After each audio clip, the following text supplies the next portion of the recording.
ako ng Hot Babe Hello Blue. At noong February, nag-number 1 agad kami. Thank you so much. And ngayon, April, maglalabas po ako ulit ng another products na maraming salamat kasi hindi namin in-expect. Kahit alam kong artista ako, nag-CEO, hindi lahat po nabibigyan ng swerte na nangyayari sa akin ngayon. Kaya I'm very thankful.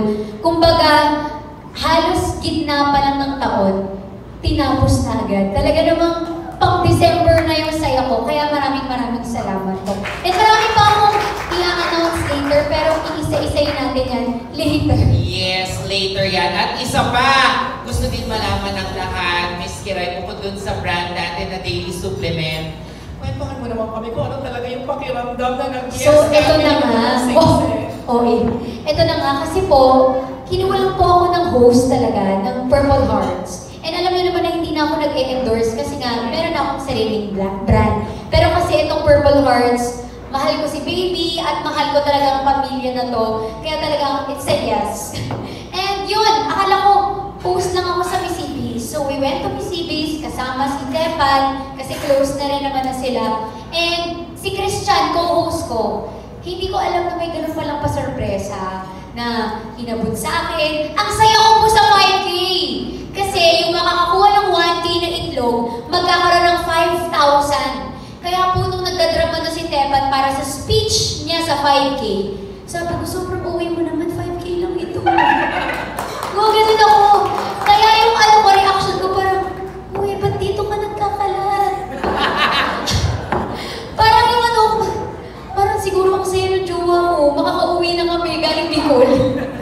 Pero hindi, parang medyo nagulat ako sa kanya na very emotional siya. Pero kasi, madalas yung nagaganyan sa akin, and super thankful kasi kami talaga sa second family namin, which is si Crizel. Yung family namin, sa Crizel Manuf namin, Crizel Group of Companies, talagang very thankful kami. Kaya gets ko naman na emotional siya, pero parang talaga, para sa 5K, talagang dinaig niya ako. At least nababayaran yung iyak niya. Inisip ko rin, parang, wow, artista na yung jowa ko. Pero hindi, meron parang ibig sabihin. Pero po, share ko lang, December, ang anniversary namin. Noong December po, kumopia ako. Akala ko noong December, yayayain niya na ako. Kaya ako, sabi niya, may surprise ako sa'yo yung dinner, may surprise ako sa'yo. Pagdating namin, masahe. Ano to? Parang ganon. Tapos, hanggang sa makauwi na kami, hindi niya ako niyaya. Kaya, nung pupunta kami ng Missibis, may mga gut feeling na ako na, ba't lahat sila nakadilaw? Favorite ko yung yellow So parang sabi ko, sige na nga. Kasi nakalagay po sa motive, dilaw or blue. Pinili ko blue, nakakatawa, no? Pero kasi dahil host nga kami, nag-white kami ni Christian. Tapos yun na nga, may nararamdaman na ako na halag.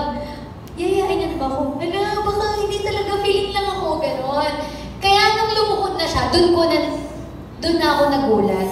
And pinaka-kinakagulat ko, nandun yung mama at papa ko, nandun sa gilid. Inihingi na yung, pambayad namin ng ticket. Hindi, joke lang. Parang ano siya, nung nakita ko na, sa isip ko, hindi nagsasalita yung mama at papa ko, parang, tinginan pa lang, parang, payag kami. Yun na yung yes ko. Saka ang saya ko kasi yung taong gusto kong makasama habang buhay, gusto rin akong makasama. Okay, muna ay diretso ko na itong tanong na to. Siyempre, engaged na sila. Kailan ang kasala? Wala pa. Parang kailangan ko muna magbenta. Magbenta ko muna ako para may pangkasal kami. Saka yung business, ayusin muna niya. Pero gusto niya this year na masyado yung atat. Siya talaga yung atat na atat sa buhay. Talagang kung yan yung tatanungin yung atat na atat ko talaga siya. Pero ako, Estefan, palakpakan natin si Estefan. The respect and the love, talaga namang punong-puno ka, and kayo talaga at the end. Congratulations. Palakpakan natin. Supportive niyan.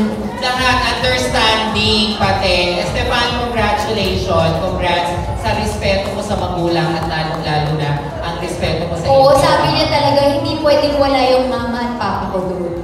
kailangan pa nag-propose siya, nandun daw yung mama at papa ko. Kaya nandun sila. Estefan, may mga barkada ka ba? Meron siyang